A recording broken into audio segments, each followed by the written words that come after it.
पाकिस्तान आपको प्यारा है? नहीं, मुझे बलूचिस्तान प्यारा लगता है। मुझे पाकिस्तान से नफरत है। क्यों? अगर पाकिस्तान अच्छा होता मुझे फिर भी पाकिस्तान पसंद होता था, लेकिन जालिम ये बलोचों बेगुनाह भाइयों को कत्ल कर रहे हैं, लापता कर रही है, इसलिए। अच्छा, आपका उम्र पढ़ाई का है, आपको स्कूल में होना चाहिए, आप रोड पे क्या कर रही हो? वही फौज जालिम जो अपने बच्चों को स्कूल में पढ़ाते हैं, हम भी तो उसके बच्चों के जितने हैं, हमें भी तालीम सीखना है। उसके बच्चों ने तालीम सीख के बड़े बड़े होकर अफसर बन गए हैं। ये हमें कहते हैं आप लोग सड़कों पर मत बैठो, जाओ अपने घर में।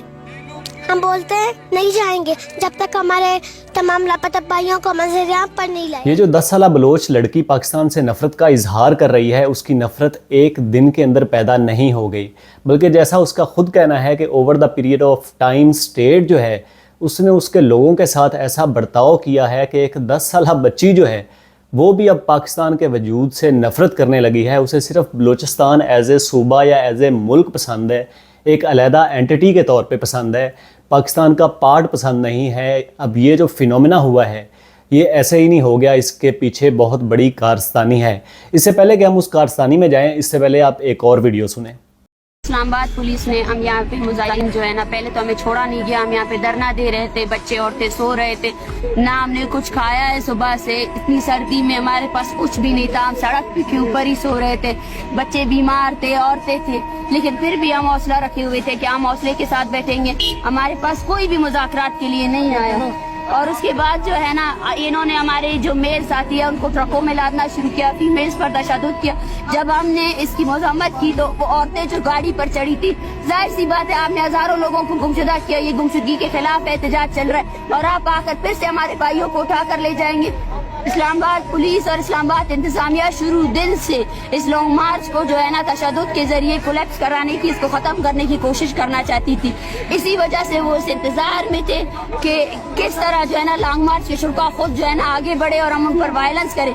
जब हमने ये फैसला किया कि हम आगे नहीं बढ़ेंगे, हम इनको मौका नहीं देंगे, हम जहाँ उन्होंने हमें रोका है वहीं पे धरना देंगे, तो उस धरने को उन्होंने ताकत के बल पर कुचलना चाहा। आज हमारी ये फीमेल साथी जो है ना वो बेहोश पड़ी है, क्योंकि उसको गाड़ी पर चढ़ाया गया, वो गाड़ी से गिरी, गाड़ी इतनी तेज। उसके साथ साथ हमारे दर्जन भर साथी जो है ना इन्होंने गिरफ्तार करके लेकर गए। इस्लामाबाद पुलिस में, इस्लामाबाद प्रेस क्लब में तो तकरीबन 100 से ज्यादा अफराद जो है ना वो गिरफ्तार करके वो लोग लेकर गए हैं। ये इस रियासत की असल हकीकत है, जहाँ पे एक पुरअमन तहरीक, औरतें बच्चे बैठे हुए थे कि आप आए उनको सुने।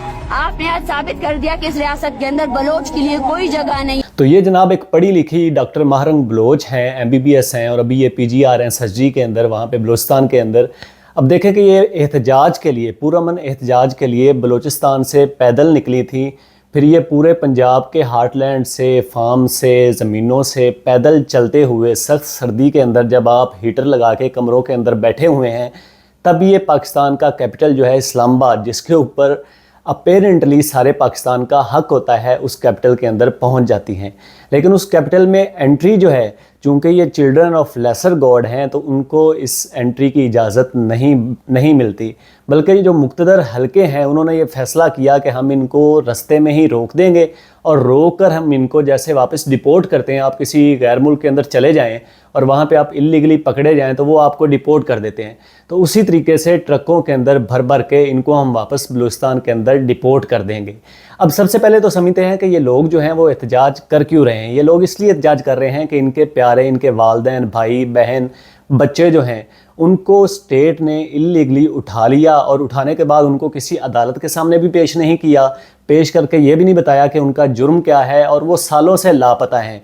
जैसे वो एक पहले बच्ची आपने देखी है, फिर ये डॉक्टर महरंग बलोच हैं, इनके अपने वालिद जो हैं उनकी मस्कशुदा लाश जो है वो गुमशुदा होने के बाद इनको वसूल होती है, फिर इनके भाई जो हैं उनके साथ। और ये सिर्फ एक ख़ानदान की कहानी नहीं है, अगर आपका कोई बलोच दोस्त है तो आपको पता चलेगा कि ये हर ख़ानदान की वहाँ पे कहानी है कि उनके घर वाले उठाए जाते हैं, और उठाए जाने के 5 साल बाद, 7 साल बाद, एक अज़ियतनाक पीरियड के बाद उनको मस्कशुदा लाशें मौसूल होती हैं। अब क्या इन लोगों के पास ये हक भी नहीं है कि ये रियासत से सवाल कर सके कि हमारे जो प्यारे थे ان کا قصور کیا تھا, وہ کون سی ایسی ٹیررسٹ ایکٹیویٹی کے اندر یا کون سی ایسی اینٹی اسٹیٹ ایکٹیویٹیز کے اندر ملوث تھے کہ آپ نے ان کو پہلے اٹھایا, پھر اس کے بعد 5-7 سال کی ہمیں اذیت دی اس کو ڈس اپیئر کر کے, اور پھر الٹیمیٹلی آپ نے اس کو برے طریقے سے قتل کر کے ہمیں اس کی لاش جو ہے وہ پارسل کر دی ہے. اب اس کے بعد آپ ایک اور ویڈیو دیکھیں.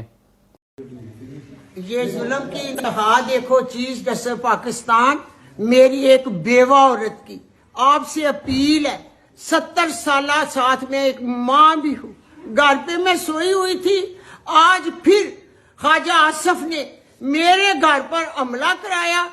یہ دیکھو میرا دروازہ توڑ کر میرے اندر داخل ہو گئے. میں دروازہ نہیں کھولتی تھی کیونکہ آگے بھی یہ لوگ آئے, انہوں نے مجھے ذوق کیا, میرے سر سے چادر اتاری, میرے بال کھینچے. جو ویڈیو سوشل میڈیا پر ہے آپ وہ بھی ثبوت دیکھ سکتے ہیں.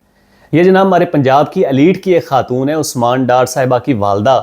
جو ان کے گھر پہ انسیڈنٹ ہوا ہے وہ بہت زیادہ بروٹل ہے, لیکن ہمیں سمجھنے کی ضرورت یہ ہے کہ آج سے ہم صرف 3-4 سال پیچھے چلے جائیں تو یہی سارے جو صاحب تھے, جو ہماری پنجاب کی ایلیٹ تھی, جو ہماری پنجابی ایلیٹ تھی, اس ایلیٹ کے نزدیک سٹیٹ کے اندر کوئی بھی ظلم ایگزسٹ ہی نہیں کرتا تھا. اس کے نزدیک سٹیٹ کے ادارے جو ہے وہ سب سے زیادہ مقدس تھے. ان کے خلاف کوئی بھی بات کرنا جو ہے وہ کسی بھی طریقے سے بہت برا ثابت ہو سکتا ہے سٹیٹ کے لیے, سٹیٹ کی ایگزسٹنس کے لیے. اس کی وجہ یہ تھی کہ اس نظام کے یہ بینیفیشری خود تھے. یہ جتنی ہماری ایلیٹ ہے جو آج رو رہی ہے, چیخو پکار کر رہی ہے کہ سٹیٹ کے ادارے جو ہیں وہ ہمارے اوپر ظلم کر رہے ہیں, اگر آپ صرف 3-4 سال پیچھے چلے جائیں تو یہی سارے لوگ ان اداروں کے بینیفیشری تھے. انہی سے یہ لوگ فائدے اٹھاتے تھے اور انہی کی مدد سے, انہی کے بوٹ چاٹ کر یہ لوگ پاور کے اندر آتے تھے. اب جب ان پہ یہ ساری چیزیں آنا شروع ہو گئی ہیں تب ان کو پتہ چلا ہے کہ جو ظلم بلوچوں کے ساتھ یا جو ظلم ہم نے پختونوں کے ساتھ پچھلے 70 سالوں سے روا رکھا ہوا ہے, وہ ظلم اس کی ہلکی سی جھلک اگر ہمارے پنجاب کے اندر پڑ جائے تو اس سے کس طریقے سے ہماری ایلیٹ متاثر ہوتی ہے. اور یہاں پہ میں لفظ ایلیٹ بار بار اس لیے مینشن کر رہا ہوں کہ یہ صرف ہماری ایلیٹ ابھی متاثر ہو رہی ہے. اب آپ فرض کریں کہ ہمارا کوئی عام آدمی, آپ جیسا, میرے جیسا, یا کوئی بھی کامن مین, کوئی غریب آدمی جو ہے اس کے اوپر, جیسے یہ بلوچ بیچارے غریب ہیں, ان کے اوپر, ہم جیسے کامن مین کے اوپر اگر سٹیٹ جو ہے ہمارے لوگ اٹھانا شروع کر دے, اگر ہمارے گھروں پہ اس طریقے سے ریڈ کرنا شروع کر دے, اگر ہمارے لوگوں کو اس طریقے سے قتل کرنا شروع کر دے تو ہمارا رسپانس کیا ہوگا؟ کیا ہم پھر بھی سٹیٹ کے ساتھ اسی طریقے سے لوئل رہ کر کھڑے رہ سکتے ہیں؟ کیا پیاروں کی لاشیں موصول کر کے بھی آپ پاکستان زندہ باد کا نعرہ لگائیں گے یا پاکستان زندہ بھاگ کا نعرہ لگائیں گے؟ تو یہ ہمیں سمجھنا بہت ضروری ہے کہ ہمیں موریلٹی کو کبھی بھی سلیکٹیو نہیں رکھنا چاہیے کہ جب اپنے پہ آئی ہے تو تب برا ہو گیا, جب دوسرے پہ آئی تھی تو تب وہ سارے ادارے جو ہے وہ مقدس تھے.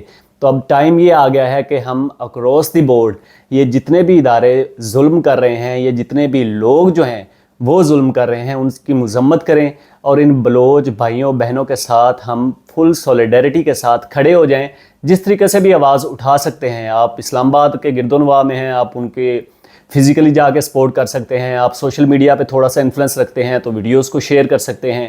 آپ کسی بھی طریقے سے آواز اٹھائیں, لیکن آواز ضرور اٹھائیں, کہیں ایسا نہ ہو کہ پھر سے ایک بنگلہ دیش ہمارے ہاتھ سے چلا جائے اور پھر اس کے بعد ہم ساری زندگی معافیاں مانگتے پھریں.